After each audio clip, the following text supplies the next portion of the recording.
10 factors that cause students to have no motivation to study. 1. Students see no purpose in studying. Children can have a tough time studying if they deem the subject pointless or useless. To motivate their children to study, parents often opt for a simple explanation: studying leads to good grades, and good grades are needed to be successful in life. While for parents this makes sense, children do not have the same experience in life, and they may not necessarily understand why being successful matters. As a result, they may not be able to see the importance of studying in the same way as their parents. This is especially common with girls and STEM subjects. They often fail to see how subjects such as math or physics can be useful. So, instead, children should comprehend the practicality of subjects. For instance, explain how math can help them with purchases, budgeting, and saving money. Don't just explain. Demonstrate as well. For instance, ask if there is anything that they'd like to buy, such as toys, clothes, or video games. Then help students determine how they can save up for it using their pocket money or income if they already have a job. Involve your children in any budgeting or financial planning so that they get a real-time experience with it. Check link in description for great offers. 2. Their interest has turned into obsession. When children like something, they obsess about it. So, your child's passion or obsession may affect other areas of their life. There is no reason to discourage your child from developing interests and passions. However, it's also a great opportunity to teach them how to plan and manage their time and prioritize tasks. 3. A boring teaching method. Children have different learning preferences and needs, and planning classes that would address them all is time-consuming. While most teachers are adequately qualified and start their careers with the best interests of students in mind, many are underpaid, stressed, overburdened, burnt out, have low morale, or other reasons that prevent them from putting in the time and effort needed to make all their classes engaging to everyone. As a consequence, their teaching style may become dry and boring. That, in turn, affects the interest and motivation of their students. Sadly, not always parents can do much about public schooling. However, they can look into alternative teaching options such as extracurricular classes that provide hands-on learning and other more engaging teaching options to address the specific needs and interests of their children. 4. The subject is too challenging. There can be many reasons for why children can find certain subjects challenging.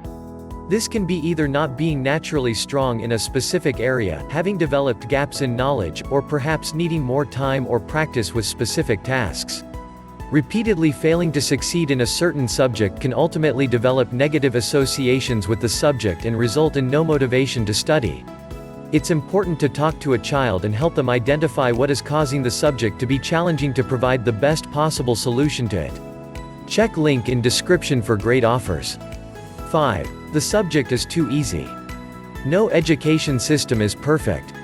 Therefore, there are students who can learn and advance much faster than their classmates. While repeated success can be great external motivation in the short term, it can result in developing no motivation to study if the subject provides absolutely no challenge over a long period of time. If teachers are unable to provide such students with an additional challenge, extracurricular classes and activities can help. They can also help these children to connect with like-minded students, thus improving their well-being, attitude to, and interest in the subject. 6. Burnout. Nowadays, children have a lot more on their plates than they did decades ago. As a matter of fact, a study concluded that elementary school children get more homework than education leaders advise it. Sometimes even 3 times more. If in addition to the large school load children also have too many extracurricular activities, this can lead to stress and burnout at a very early age. Therefore, it's essential to make sure that children get their school tasks done, yet are not overburdened. Make sure that they get enough play and downtime. Adequate sleep and play are necessary for children's optimal development. 7. Too high expectations. It's commonly believed that setting high expectations motivates children. It's true to a degree. However, excessively high expectations can be the reason for no motivation to study according to a number of studies. They can lead to depression in students and, consequently, negatively impact academic performance. Thus, finding a balance is important. 8. Family circumstances. Sometimes, the lack of motivation has nothing to do with school or subjects. Children can have no motivation to study if things at home aren't going well. A study in Colorado indicated that children of divorce displayed poorer academic results than children from intact families. Therefore, parents need to be aware that anything that affects them also affects their children. In adverse events such as conflicts, divorce, loss of a job, children may need additional support to cope with the stress. 9. Uncomfortable learning environment. Other factors such as how comfortable and safe children feel in their learning environment matter too. It's important to ensure that they have all the supplies necessary, enough light, as well as feel warm and have eaten. Relationships with other children, bullying, and conflicts with the teacher can also cause students to have no motivation to study. It's important for parents to communicate with their children and inquire about the situation at school to stay informed about their children's well-being. Check link in description for great offers. 10. Learning disabilities. Last but not least, different cognitive, intellectual, and developmental disabilities can affect children's health, well-being, and the ability to study optimally. In such cases, it's best to get professional help or advice on what can help children to better perform academically.